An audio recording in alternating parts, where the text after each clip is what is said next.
내가 처음 화가가 되고 싶다고 아버지께 말씀드렸을 때 아버지는 잠시 말을 멈추시더니 그러셨다. 평생 라면만 먹고 살 각오는 됐겠지. 어떤 면에서는 그 말이 예언처럼 들렸다. 결국 나는 정말로 라면을 좋아하게 되었으니까. 하지만 아버지가 진짜로 하고 싶었던 말은 굶주리고 고생할 준비를 하라는 뜻이었을 것이다. 그리고 그 점에 있어서 아버지의 예언은 소름 돋을 정도로 정확했다. 고등학교를 졸업한 후 나는 대학 진학을 포기하고 대신 서울로 이사할 돈을 모을 때까지 여러 잡다한 아르바이트를 전전했다. 그리고 마침내 돈을 모아 서울에 온 후 나는 홍대 근처의 허름한 빌레에서 18개월 동안 나처럼 굶주린 다른 예술가, 지망생들과 함께 살며 이 지역 예술계의 발을 들여놓으려 애썼다. 그 시절은 여러모로 내게 힘든 시간이었다. 범죄도 많았고 마약도 흔했으며 마트에서 시간당 몇천 원을 받는 아르바이트 수입 외에는 나는 완전히 무일푼이었다.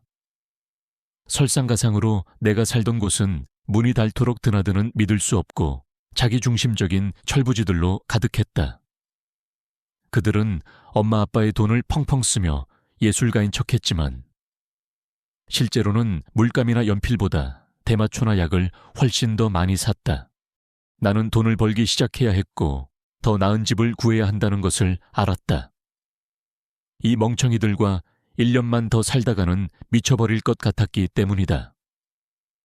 그때부터 나는 마치 미친놈처럼 일자리를 찾아다녔다.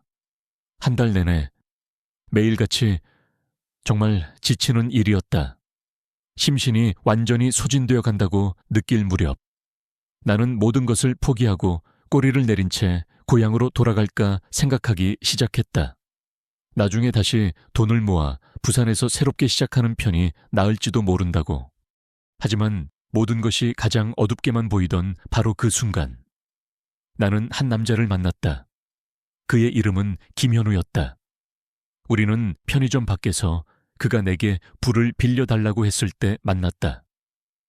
그는 인생 최악의 날을 보내고 있는 사람처럼 보였다. 내가 그의 담배에 불을 붙여주며 괜찮냐고 묻자 그는 마감일을 놓쳐서 마케팅 회사에서 곧 해고될 것 같다고 털어놓았다. 그에게는 95% 완성된 프로젝트가 있었다. 하지만 계약했던 그래픽 디자이너가 갑자기 잠수를 타는 바람에 회사의 클라이언트인 어떤 금융회사를 위한 로고 시안 모음이 부족한 상황이었다. 그리고 길게 이야기할 것 없이 나는 밤을 새워 그에게 로고들을 만들어 주었다. 그가 원래 디자이너에게 약속했던 금액보다 훨씬 할인된 가격으로 그렇게 나와 정겨운 현우 형의 아주 생산적인 관계가 시작되었다. 그리고 그 덕분에 나는 드디어 내가 집이라 불렀던 그 돼지우리를 벗어나 인간다운 삶을 시작할 수 있게 되었다. 어느 정도 마토마타 돈을 벌기 시작하자 나는 서울 근처에서 좀 더 좋은 1인용 아파트를 찾아보기 시작했다. 나는 각기 다른 장단점을 가진 몇몇 괜찮은 곳들을 둘러보았다. 그리고 평창동에 있는 한 집을 보러 가기 전까지는 다소 마음을 정하지 못하고 있었다. 광고에는 그저 공동 부지에 있는 방 하나, 화장실 하나짜리 집이라고만 적혀 있었고 그게 전부였다. 하지만 직접 그곳을 보러 갔을 때 나는 그 광고가 얼마나 절제된 표현이었는지를 깨달았다. 내가 찾아간 곳은 단순한 아파트가 아니었다. 그 동네에서 흔히 볼 수 있는 지중해풍의 고급 빌라 부지 내에 지어진 게스트하우스였다. 흑빛 색조와 타일, 아치형 문과 기둥들이 어우러진 그런 종류의 집 말이다. 나는 50대 혹은 60대로 보이는 집주인 아저씨를 만났고 그는 월세 이야기를 꺼내기 전에 내게 게스트하우스를 간단히 구경시켜 주었다. 그가 월세로 단 50만 원을 원한다고 했을 때 나는 내 귀를 의심했다. 당시 그 정도 수준의 집세로는 의심스러울 정도로 저렴한 것은 아니었지만 그 자리에서 바로 보증금과 첫 달 월세를 내겠다고 제안할 만큼은 충분히 낮은 가격이었다. 그 남자는 내가 너무나도 이사 오고 싶어 하는 모습에 조금 경계하는 듯 보였다. 그래서 그는 생각해보고 알려주겠다고 말했다. 바로 그때 나는 그에게 내 이야기를, 아니, 이야기의 일부를 들려주었다.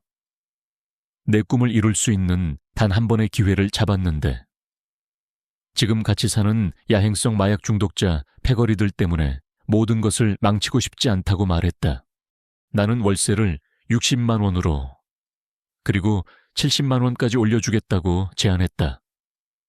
내 수입에 상당한 부담이 되는 금액이었지만 그는 더 많은 돈에는 관심이 없다고 했다. 그는 조용하고 자기 일에만 신경 쓰며 현금으로 제때 월세를 내는 사람을 원한다고 했다. 나는 하늘의 모든 성인들에게 맹세코 그 사람이 바로 나일 것이라고. 일하느라 바빠서 본체에서 무슨 일이 일어나든 신경 쓸 겨를도 없을 것이라고. 그리고 내가 작업 공간으로 여길 이곳에서 파티를 여는 일은 절대로 없을 것이라고 맹세했다. 만약 내게 이 집을 준다면 그는 내가 여기 있는지도 모를 것이라고 했다. 내가 아직 살아있다는 것을 알 수 있는 유일한 방법은 매월 1일에 현금이 든 봉투를 받는 것뿐일 거라고. 그 외에는 유령처럼 지내겠다고 했다. 내 말이 끝나자 그는 잠시 서서 생각하더니 매월 1일에 열쇠를 받으러 오라고 말했다. 나는 그 남자의 진입로를 춤추며 내려올 수도 있을 만큼 기뻤다. 정말 황홀했다. 이제 홍대 그 돼지우리에서 일주일만 더 버티면 되었다. 그리고 1일이 되자 나의 오랜 친구 현우 형이 이삿짐을 옮길 수 있도록 차를 빌려주었고 나는 그곳을 떠났다. 게스트하우스로 짐을 옮기는 것은 마치 승전 퍼레이드 같았다. 내게는 꾸준한 일이 있었고 정말 멋진 아파트가 생겼으며 현우 형이라는 완전한 한심한 놈이 아닌 좋은 친구도 사귀었다. 모든 것이 정말로 좋아지는 것처럼 보였다. 하지만 지금은 이름조차 기억나지 않는 어떤 늙은 철학자의 말처럼 때로는 올라가는 길과 내려가는 길이 하나이며 같을 때가 있다. 나는 그 말을 항상 이렇게 해석해왔다. 때로는 당신의 삶을 개선시킬 것이라고 생각하는 것들이 실제로는 삶을 훨씬 더 나쁘게 만든다는 의미로 그 게스트하우스에서의 첫 몇 주는 정말 꿈만 같았다. 나는 집주인 부부를 귀찮게 하지 않았고 그들도 나를 귀찮게 하지 않았다. 내게는 일할 공간이 있었고 매일 밤 조용히 머리를 뉘일 수 있는 멋진 장소가 있었다. 나는 첫 몇 주 동안 집주인 아저씨를 2~3번 정도 마주쳤지만 그의 아내는 단 한 번도 본 적이 없었다. 나는 그들이 별거 중이고 아내는 다른 곳에 사는 것이 아닐까 생각할 정도였다. 그러던 어느 날 그가 내 문을 두드리더니 주말 동안 낚시 여행을 간다고 알려주었다. 그는 금요일 저녁에 떠나서 일요일 밤늦게 돌아올 예정이라고 했다. 나는 네, 알려주셔서 감사합니다 라고 대답했다. 하지만 그가 떠나기 전 내게 이런 말을 덧붙였다. 아내가 몸이 좀 안 좋아서요. 그래서 혹시 좀 이상하게 행동하더라도 놀라지 마세요. 요새 제정신이 아니거든요. 나는 그녀가 거기에 살고 있다는 사실조차 조금 놀랐다. 말했듯이 나는 거의 3주 동안 그곳에 머물렀지만 그녀를 한 번도 본 적이 없었기 때문이다. 그래도 나는 알려줘서 고맙다고 인사하고 필요하면 언제든지 돕겠다고 말했다. 그게 주중 어느 날이었다. 그리고 금요일이 되자 나는 그가 아이스박스 같은 것들을 트럭에 싣는 것을 보았다. 내가 게스트하우스 쪽으로 걸어가면서 그에게 좋은 주말 보내시라고 인사를 건넸다. 그날 밤은 평소처럼 조용했다.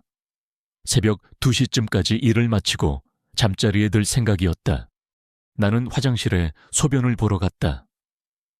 늦여름의 서울밤은 후텁지근해서 집이 거대한 습기 함정이 되는 것을 막기 위해 화장실 창문을 활짝 열어두었다. 그리고 소변을 보던 중 밖에서 무언가 들려오는 소리에 내 주의가 쏠렸다. 처음에는 아주 희미했지만 무언가 내 신경을 강하게 잡아끄는 소리였다. 귀를 기울이자 나는 그 이유를 깨달았다. 누군가 우는 소리였다. 그리고 내가 듣기로는 여자였다. 나는 서둘러 볼일을 마치고 현관문 밖 계단으로 내려가 소리가 어디서 오는지 파악하려 애썼다. 나는 어릴 적 아버지가 가르쳐준 대로 바보 같은 붉은 머리 레이더 타워처럼 양손을 귀 뒤에 대고 서 있었다. 그 방법은 그때처럼 효과가 있었다. 나는 우는 사람이 본체 뒤편 어딘가에 있다는 것을 금방 알아차렸다.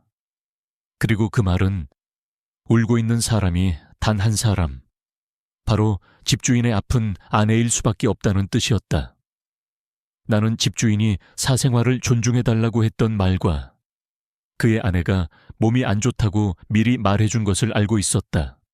하지만 누군가 그렇게 흐느끼는 소리를 듣고 그냥 가서 확인조차 해보지 않을 수는 없었다. 본체의 수영장이 있는 모퉁이 뒤에서 누군가 울고 있다는 것을 100% 확신한 후에야 나는 벽돌 너머로 머리를 살짝 내밀었다. 그곳에는 한 여자가 파티오 가구에 앉아 있었다. 나는 그녀를 놀라게 하고 싶지 않았다. 그녀는 양손에 얼굴을 묻고 있었고 내가 모퉁이를 도는 것을 보지 못했기 때문에 나는 최대한 부드러운 목소리로 그녀에게 괜찮냐고 물었다. 나는 그녀가 깜짝 놀라 일어서서 집 안으로 뛰어 들어갈 것이라고 예상했다. 하지만 그녀는 그러지 않았다.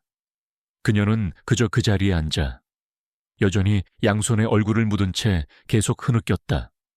그녀가 내 말을 듣지 못했다고 생각하고 나는 다시 한번 물었다. 아주머니, 괜찮으세요?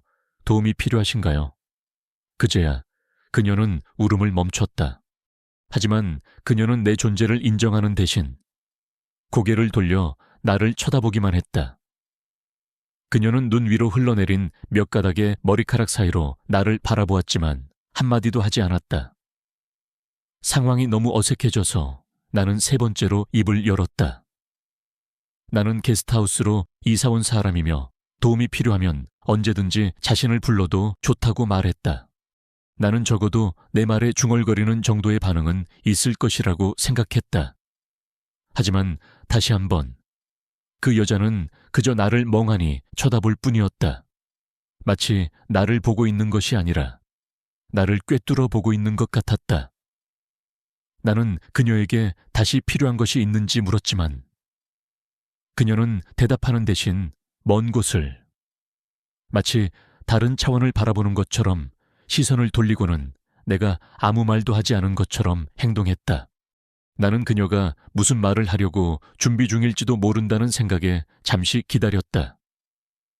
그리고 그녀가 파티오 가구에서 일어섰을 때 나는 그녀가 말을 할 것이라고 기대했다. 하지만 또다시 그녀는 한마디도 하지 않았다. 그녀는 그저 일어나서 몸을 돌려 본체 안으로 걸어 들어가더니 등 뒤로 뒷문을 닫았다. 그 모든 교감 아닌 교감은 나를 그 자리에 멍하니 서 있게 만들었다. 방금 무슨 일이 일어난 거지 하는 생각과 함께 그 부인의 안위에 대한 깊은 걱정이 밀려왔다. 이것은 또한 휴대폰이 모든 사람의 주머니에 있기 훨씬 전의 일이라. 내가 본 것을 집주인에게 알릴 방법도 없었다. 하지만 솔직히 말해서 설령 휴대폰이 있었다고 해도 내가 그렇게 서둘러 그에게 연락했을지는 모르겠다. 그는 여러 차례에 걸쳐 자신들의 사생활이 필요하다고, 비상 상황이 아니면 본체에 접근하지 말라고 말했었다. 그러니 그게 바로 비상 상황이 아닌 이상 나는 입을 다물고 있는 것이 최선이라고 생각했다. 왜냐하면 나는 이미 집주인의 아내가 남편에게 새 세입자가 한밤중에 내게 슬금슬금 다가왔어요 라고 말할 위험을 감수했기 때문이다. 물론 나는 그런 짓을 하지 않았다. 나는 단지 그녀가 괜찮은지 확인하고 싶었을 뿐이다. 하지만 그녀의 남편이 누구를 믿겠는가, 나일까? 아니면 그가 수년간 결혼 생활을 해온 여자일까? 게다가 그녀는 이제 집 안에 어느 곳보다 안전한 곳에 돌아가 있었다. 그래서 나는 그냥 게스트하우스로 돌아가 잠을 청했다. 다음 날은 토요일이었다. 그래서 나는 평소처럼 하루 종일, 그리고 밤늦게까지 일하는 대신 이사 오기 전에 자주 가던 홍대 근처의 술집 몇 군데를 찾아가기로 마음먹었다. 나는 현우 형을 만나 맥주 몇 잔을 마시며 야구 이야기를 나누었고 자정 무렵에 헤어졌다. 나는 택시를 타고 집에 왔다. 그리고 게스트하우스를 향해 진입로를 걸어 올라가고 있을 때 나는 본체의 2층 발코니에 서 있는 누군가를 발견했다. 집주인의 아내가 틀림없었다. 그녀는 침실의 불빛이 등 뒤에 커튼을 비추고 있어 어둠 속에 서 있었기 때문에 나는 그녀의 윤곽만 볼 수 있었다. 반면에 나는 진입로를 걸어 올라가며 본체와 게스트하우스에 부착된 모든 보안등을 작동시키고 있었기 때문에 크리스마스 트리처럼 환하게 빛나고 있었다. 나는 그녀가 나를 볼 수 있다는 것을 알았다. 아니, 그녀가 주위에 조금이라도 신경을 쓰고 있었다면 나를 볼 수 있었을 것이다. 그래서 게스트하우스 쪽으로 갈라지기 직전에 나는 그저 인사차 그녀에게 가볍게 손을 흔들었다. 전날 밤의 일을 겪고 나서 무엇을 기대했는지는 모르겠지만 그때처럼 그녀는 처음에는 꿈쩍도 하지 않았다. 그녀는 그저 완벽하게 가만히 서 있었다. 이건 좀 심하게 들릴지 모르겠지만 나는 젠장, 이 아줌마 진짜 소름 돋네 라고 생각했던 것을 기억한다. 그리고 나는 전날 밤처럼 바보같이 서 있을 생각도 없었다. 그래서 나는 그냥 게스트하우스를 향해 걸어갔다. 집주인이 그의 아내가 아프다고 했을 때 나는 그녀가 감기 같은 것에 걸렸다고 생각했다. 하지만 그 시점에서 나는 그녀가 육체적인 것보다 더 심리적인 문제와 씨름하고 있다고 생각하기 시작했다. 그리고 그것은 내 입장에서 또 다른 종류의 걱정거리들을 동반했다. 만약 그녀가 갑자기 발작을 일으켜서 내가 무언가를 해야 하는 상황이 온다면 나는 102B에 전화하는 것 외에는 그런 상황에 어떻게 대처해야 할지 전혀 몰랐다. 그리고 전화를 한다 해도 경찰을 불러야 할까 아니면 구급대원을 불러야 할까 나는 어찌할 바를 몰랐을 것이다. 하지만 결국 내게 경찰을 부른 것은 바로 그녀였다. 집주인이 낚시 여행에서 돌아오기로 한 바로 그날인 일요일 아침. 나는 근처 편의점에 커피 크림을 사러 집을 나섰다가 앞마당에 서 있는 집주인의 아내를 보았다. 내가 그녀를 보았을 때 그녀는 등을 돌리고 있었기 때문에 나는 또다시 그 침묵의 대우를 받게 될 것이라고 생각했다. 하지만 내가 진입로를 걸어 올라가 그녀와 나란히 서게 되자 그녀는 내 발소리를 듣고는 깜짝 놀라 돌아섰다. 나는 이전에 2번의 시도 끝에 이제는 인사조차 할 생각이 없었다. 그래서 나는 그녀가 나를 쳐다볼 때 그저 고갯짓만 하고 계속 걸어갔다. 하지만 그녀는 다시 나를 무시하는 대신 소리치기 시작했다. 이봐요, 당신 남의 사유지에서 지금 뭐 하는 짓이야? 나는 그녀가 나에게 말을 걸었다는 사실에 다소 충격을 받았다. 그리고 나는 오, 이제야 나한테 말을 거시네 같은 빈정거리는 말이 튀어나오지 않도록 혀를 깨물어야 했다. 그녀가 정신적으로 문제가 있을지도 모른다고 생각했기 때문에 나는 침착함을 유지하고 아주 정중하게 내가 지난 3주 동안 그녀의 게스트하우스를 빌려온 세입자라고 말했다. 그러자 그 여자는 내가 무슨 말을 하는지 전혀 모르겠다며 당장 자기 땅에서 나가지 않으면 경찰을 부르겠다고 했다. 나는 제발 그러지 마세요 라고 말하며 모든 것이 큰 나는 목소리를 낮추고 최대한 위협적이지 않게 보이려고 최선을 다했지만 그녀는 112에 전화하겠다고 선언한 후 횡하니 가버렸다. 나는 그저 고개를 저으며 혼잣말을 했다. 그래도 홍대 그 돼지우리보다는 낫지. 그리고 나는 편의점에 가서 내 커피 크림을 샀다. 하지만 내가 돌아왔을 때 나는 집 밖에 주차된 경찰차를 보았다.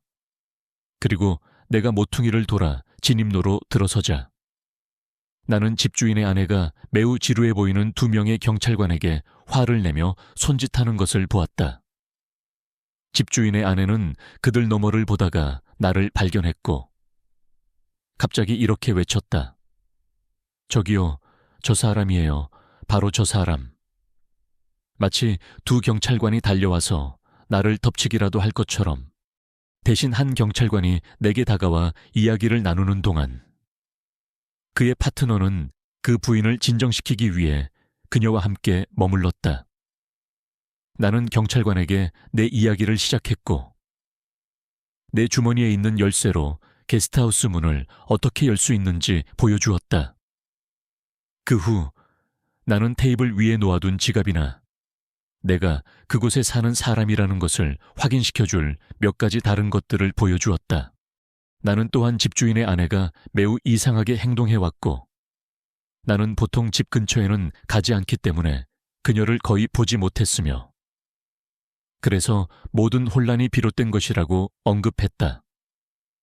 그러자 그 경찰관은 부인이 술에 취한 것 같고 남편이 어디에 있는지도 모르며 심지어 오늘이 무슨 요일인지도 헷갈려 하는 것 같다고 말했다. 그런 점과 내 모든 물건이 게스트하우스에 있는 것처럼 보인다는 점을 고려하여 2 경찰관은 나를 믿어주기로 하고 집주인의 아내를 집 안으로 다시 데려다 주었다.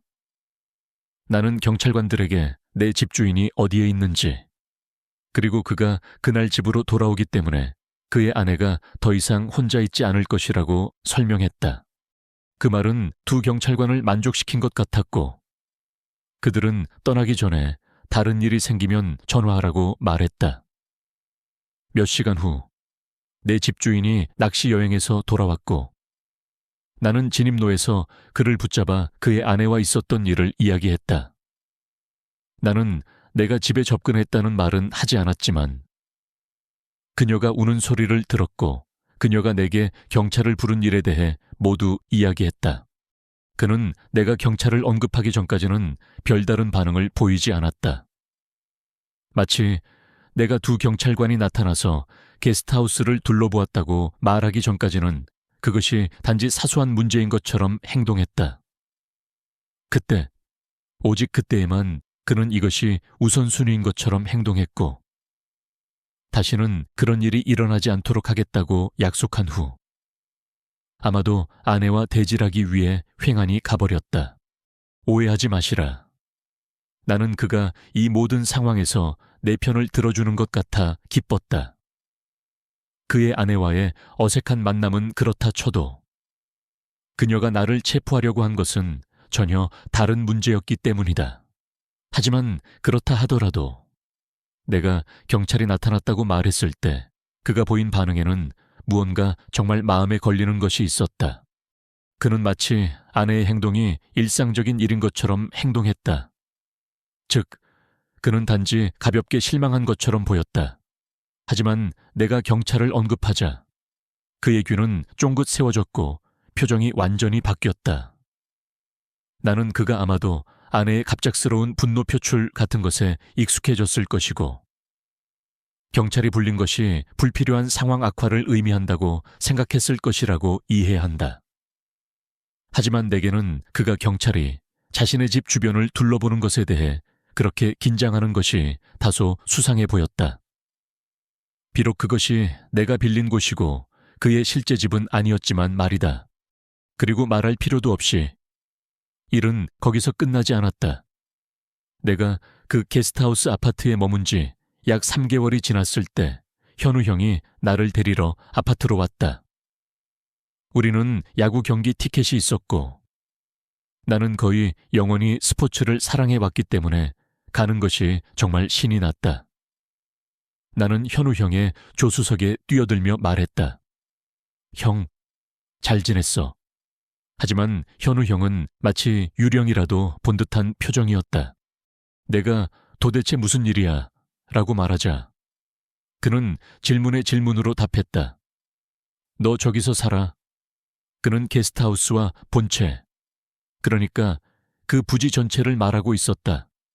그래서 나는 물론이죠. 게스트하우스에 사는 거 꽤 괜찮은 딜이에요. 라고 말했다. 그러자 현우 형은 내가 거기에 사는 사람들을 아는지, 더 중요하게는 거기에 살던 사람들에게 무슨 일이 일어났는지 아는지 물었다. 나는 모른다고 대답했다.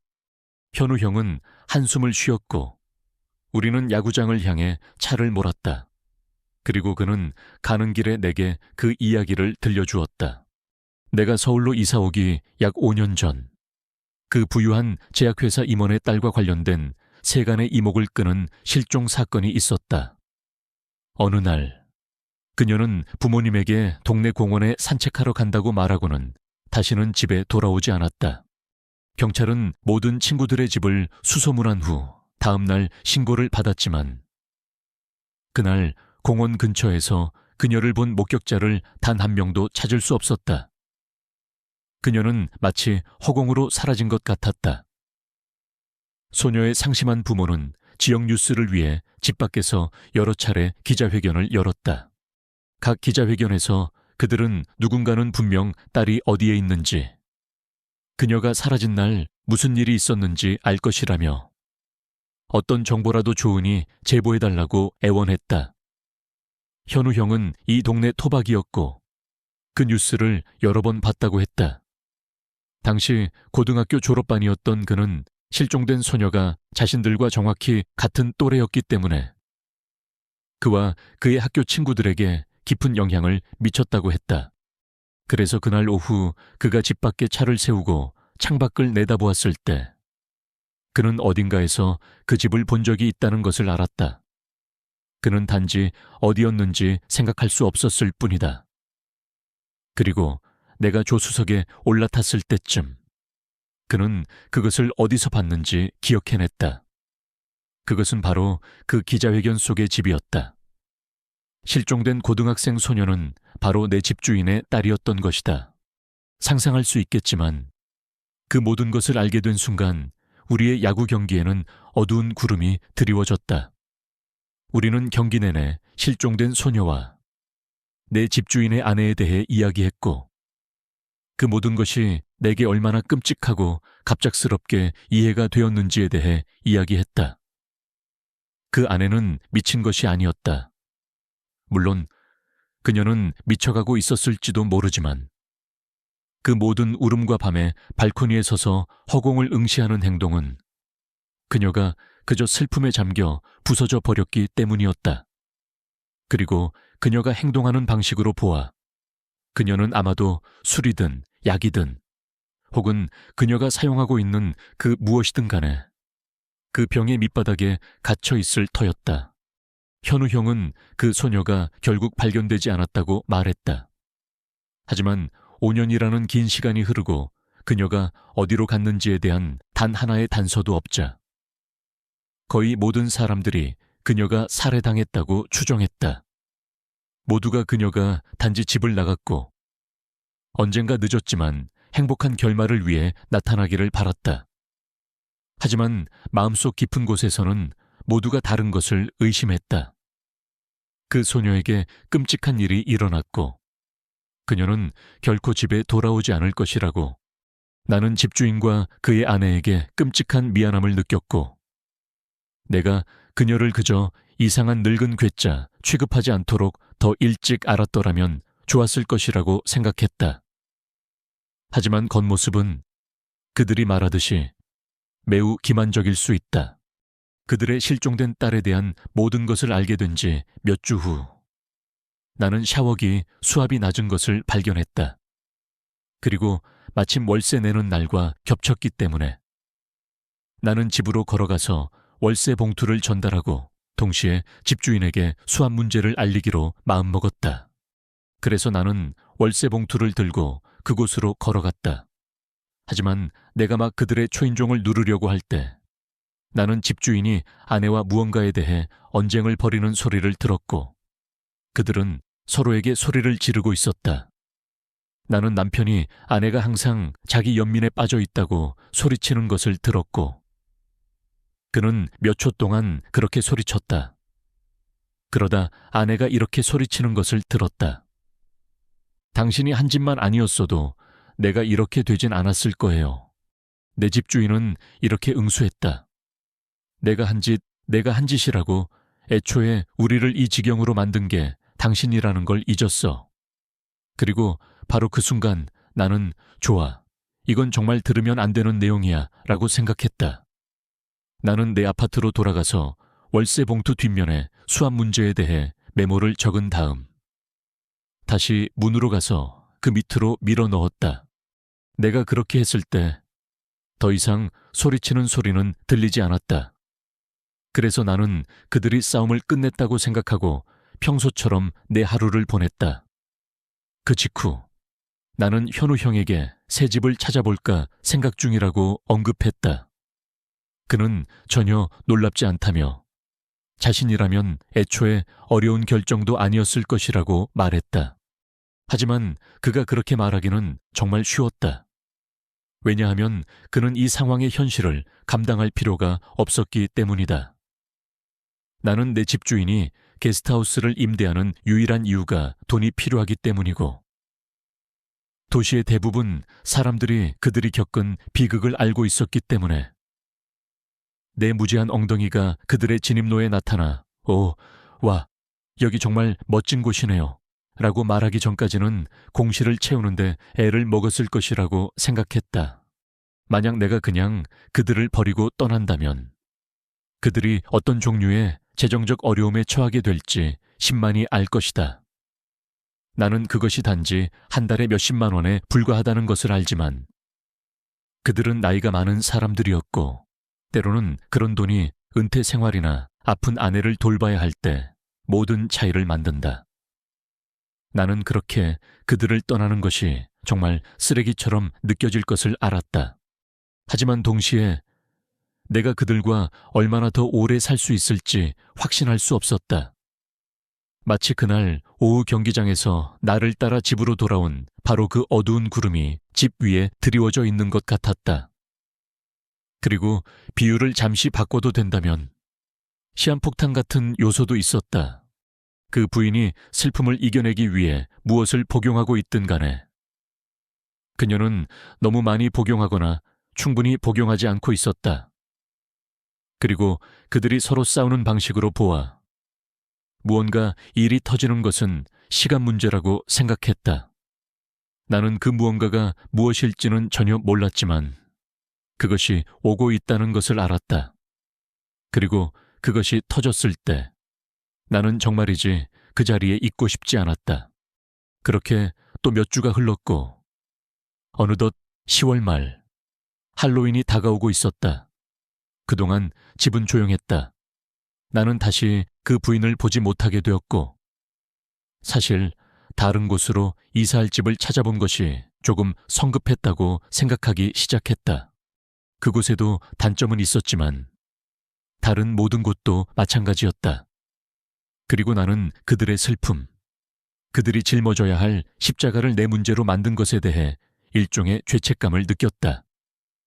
어쩌면 내가 할 수 있는 최선의 일은 그것에 대해 생각하는 것을 멈추고 그것이 내 알 바가 아니라는 것을 스스로에게 상기시키는 것일지도 모른다.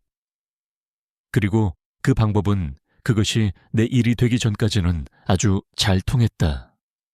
내가 결코 상상할 수 없었던 방식으로 때는 11월 3일 금요일이었다. 나는 현우 형과 맥주 몇 잔 하러 막 집을 나서려던 참이었다. 오후 4시쯤 일을 마치고 15분 정도 준비를 했다. 그리고 게스트하우스를 나서서 진입로를 걸어 내려가는데 여러 명의 형사들이 진입로로 들어서서 그 큰 집 방향으로 걸어오기 시작하는 것을 보았다. 제복을 입은 그들이 진입로를 걸어오는 것을 보고 나는 어쩔 수 없이 불쑥 말을 내뱉었다. 웬 촬영이래요. 할로윈 코스튬치고는 좀 늦으셨네요. 하지만 나는 그 마지막 문장을 끝내지 못했다. 그들이 내가 옆에 서 있는 것을 깨닫자 그들은 모두 권총집에서 총을 뽑아들고 몸을 돌려 내게 손을 들라고 소리치기 시작했다. 요즘 생각하면 웃음이 나지만 나는 너무 무서워서 완벽한 바보 같은 순간을 맞았다. 쏘지 마세요. 같은 말을 외치는 대신 나는 말 그대로 농담이었어요. 그냥 농담이었다고요. 라고 비명을 질렀다. 하지만 그들이 내게 다가오며 땅에 엎드리라고 말할 때 나는 빌어먹을 집주인의 아내가 나를 두 번째로 경찰에 신고했다는 생각이 들었다. 나는 얼굴을 땅에 대고 누워 있었다. 그들이 내게 수갑을 채우는 동안 나는 형사님들, 뭔가 착오가 있었던 것 같습니다. 설명만 하게 해주시면 같은 말을 하고 있었다. 하지만 차분하고 정중했던 첫 번째 경찰들과는 달리 그들 중 한 명이 내게 닥치라고 소리쳤고 나는 체포되고 있었다. 그들은 내가 마치 세상의 쓰레기인 것처럼 거칠게 행동했지만 나는 여전히 이것이 오해이며 내가 이 부지의 게스트하우스를 임대하고 있다고 차분하게 말하고 있었다. 또다시 형사 중 한 명이 내게 입 닥치라고 말했고 그들 중 두 명이 나를 경찰차로 끌고 가는 동안 다른 사람들은 집을 확보해야 한다며 집 쪽으로 걸어갔다. 나는 입을 다물고 있었지만 여전히 다소 거만한 태도를 취하고 있었다. 왜냐하면 나는 모든 것이 끝나면 내 빌어먹을 집에서 살고 있다는 혐의로 나를 체포한 그 잘난 체하는 놈들 각각에 대해 불만을 제기할 것이라고 알고 있었기 때문이다. 한 번은 이해할 수 있지만 두 번, 그것도 그들이 한 방식으로, 그건 그냥 넘어갈 수 없는 일이었다. 절대, 어쨌든 그들은 나를 종록영찰서로 데려갔고 나는 여전히 100% 그들이 나를 실수로 체포하고 있다고 확신했다. 하지만 우리가 조사를 받는 과정에 이르러 그들이 혐의를 낭독했을 때 나는 무언가 심각하게 잘못되었다는 것을 깨달았다. 나는 납치, 불법 감금, 그리고 다른 여러 사소한 혐의들에 대한 용의자로 체포되었다. 그리고 이것 좀 들어보라. 경찰은 나를 무면허 의료행위 혐의로 기소했다. 바로 그 순간 나는 이성을 잃었다. 나는 도대체 무슨 소리를 하는 겁니까? 라고 소리쳤다. 납치와 그 모든 무서운 것들은 한 종류의 악몽이었지만 무면허 의료행위라니. 그 말을 듣는 순간 마치 지독한 열병의 꿈에 갇힌 것 같았다. 그들은 차라리 내가 상추와 베이컨으로 기소되었다고 말하는 편이 나았을 것이다. 왜냐하면 내가 듣고 있는 말은 내게 정확히 0%도 이해가 되지 않았기 때문이다. 나는 변호사 없이는 경찰과 이야기하지 않는다는 것을 알고 있었기에 한마디도 하지 않았다. 그리고 국선 변호사가 도착하여 본격적으로 조사가 시작될 수 있을 때까지 그들은 나에게 실질적인 질문을 하지 않았다. 하지만 그들은 내 대한 질문 대신 내 집주인에게 매우 관심이 있는 듯 보였다. 그들은 그가 어디에 있는지 물었고 나는 낚시 여행 갔습니다 라고 대답했다. 하지만 그들은 그것이 마치 위장 이야기인 것처럼 행동했다. 그들 중 한 명이 소리쳤다. 헛소리 집어치워. 낚시 아닌 거 다 알아. 어디 있어? 그러고는 만약 내가 협조하지 않으면 단지 공범이 아니라 모든 혐의를 뒤집어쓰게 될 것이라고 말했다. 기본적으로 내가 진실을 말하기 시작하지 않으면 평생을 감옥에서 썩게 될 것이라고 말하는 것이었다. 당연히 나는 그들이 무슨 말을 하는지 전혀 몰랐다. 그래서 나는 두 번째로 내가 아는 한 집주인이 어디에 있는지 전혀 모르며 그가 낚시를 갔다고 말했고 나는 그를 믿지 않을 이유가 없다고 말했다. 그러자 경찰은 내가 게스트하우스에 언제 이사 왔는지, 무슨 일을 하는지 등과 같은 질문들을 퍼부었다. 그들은 또한 내가 집주인과 가까운 사이인지와 같은 그와의 관계에 대한 질문도 많이 했다. 나는 단호히 아니라고 말했다. 그가 사생활이 필요하다는 이유로 내게 집에서 멀리 떨어져 있으라고 경고했다고 설명했다. 그리고 만약 그가 그들이 내게 뒤집어 씌우려는 어떤 수상한 일에 연루되어 있다면 그들은 완전히 잘못된 사람을 잡고 있는 것이라고 말했다. 그런 다음 나는 혐의들이 너무나 터무니없게 들리기 때문에 어떤 종류의 수사에도 기꺼이 협조하겠으며 가능한 한 그들에게서 멀리 떨어지고 싶다고 말했다. 그 후 경찰은 내게 정확히 따뜻하게 대하지는 않았지만 적어도 나를 신발 밑창에서 발견한 무언가처럼 취급하는 것은 멈췄다. 그들은 나를 유치장으로 데려간 지 얼마 되지 않아 풀어주었지만 언제든지 다시 체포될 수 있으니 도시를 떠나지 말라고 경고했다. 그들은 정확히 무슨 일이 일어나고 있는지 말해주지 않았고 단지 내가 한동안 집주인이나 그의 아내를 보지 못할 수도 있으며 그것이 내 거주 상황에 영향을 미칠 수 있다고만 했다. 그것은 내가 듣고 싶었던 마지막 말이었다. 나는 다시 아파트를 찾아다녀야 할 것이라고 생각했다. 하지만 나는 그것에 대해 틀렸을 뿐만 아니라 경찰이 왜 내 집주인을 찾는데 그렇게 관심이 있는 것 같았는지에 대한 내 다른 이론에 대해서도 틀렸다. 택시를 타고 아파트로 돌아가면서 납치와 감금이라는 단어가 내 머릿속을 떠나지 않았다. 말도 안 되는 소리처럼 들릴지 모르지만 나는 내 집주인이 아마도 모르긴 몰라도 몇 년 전 그의 딸을 데려간 그 자식을 찾아서 복수하고 있는 것이 아닐까 생각했다. 하지만 그때 무면허 의료 행위라는 혐의가 납치와 결합되자 나는 그것에 대해 생각만 해도 오싹해졌다. 생각해보라. 도대체 어떤 종류의 끔찍한 짓을 누군가에게 하고 있기에 그것이 요인이 될 수 있단 말인가? 그가 남자를 고문하고 있었을까? 그에게 수술을 하고 있었을까? 도대체 무슨 일이 벌어지고 있었던 걸까? 나는 훨씬 나중에야 모든 진실을 알게 되었지만 내가 수십 번은 말했을 법한 것처럼 그것은 내가 결코 상상할 수 없었던 것과 같았다. 임대료를 낼 사람이 없었기 때문에 나는 수도와 전기가 끊길 때까지 아파트에 머물렀고 결국 새 집을 찾을 때까지 게스트하우스를 창고로 삼아 현우 형의 소파에서 지내게 되었다. 이 모든 일은 약 2개월에 걸쳐 일어났고 내 집주인에 대한 뉴스는 꾸준히 조금씩 흘러나오다가 마침내 모든 조각이 맞춰졌다. 하지만 아마도 가장 큰 조각은 경찰이 내 집주인의 딸을 찾았을 때 나왔다. 죽지도 살아있지도 않은 그 중간 어딘가에서 서울 외곽의 한 작은 임대주택에서 경찰은 내 집주인의 실종된 딸을 발견했다.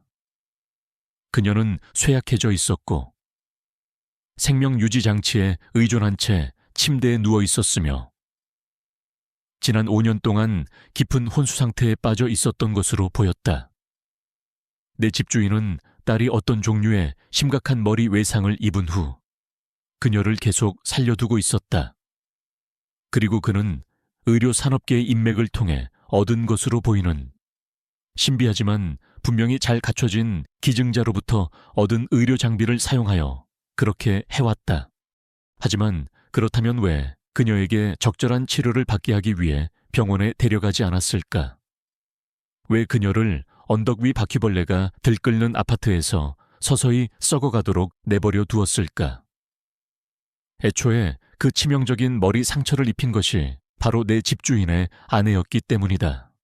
아마 부부가 체포되고 딸의 위치가 발각되자 모든 것이 드러났을 것이다. 나는 누가 먼저 입을 열었는지는 모르지만 누군가는 그랬다. 그리고 그 뉴스가 터져 나왔을 때 그것은 며칠 동안 뜨거운 화제거리였다. 적어도 뉴스 사이클이 다른 더 흥미로운 이야기, 예를 들어 어떤 유명인의 대형 스캔들이나 정치적 논란으로 넘어가기 전까지는 5년이라는 긴 시간 전, 내 전 집주인의 아내와 딸은 지독한 싸움을 벌였다. 나는 그들이 무엇 때문에 싸웠는지는 끝내 밝혀지지 않았다고 생각하지만 딸이 결국 엄마의 뺨을 때릴 정도로 심각한 싸움이었다. 내 집주인의 아내는 이성을 잃고 옆에 있던 찬장에서 묵직한 장식품을 집어들어 쿵 하고 딸의 머리를 내리쳤다. 아마도 그녀가 정말 세게 쳤거나 혹은 날카로운 모서리로 가격이 가해졌기 때문일 것이다. 그녀의 딸은 즉시 의식을 잃었고 다시는 깨어나지 못했다. 그리고 그 후에 그들은 올바른 일을 하고 엄마를 감옥에 보내는 대신 모든 것을 덮고 딸을 살려두고 언젠가 그녀를 깨울 방법을 찾을 수 있기를 바라기로 합의했다. 물론 그들은 그녀를 깨우지 못했다.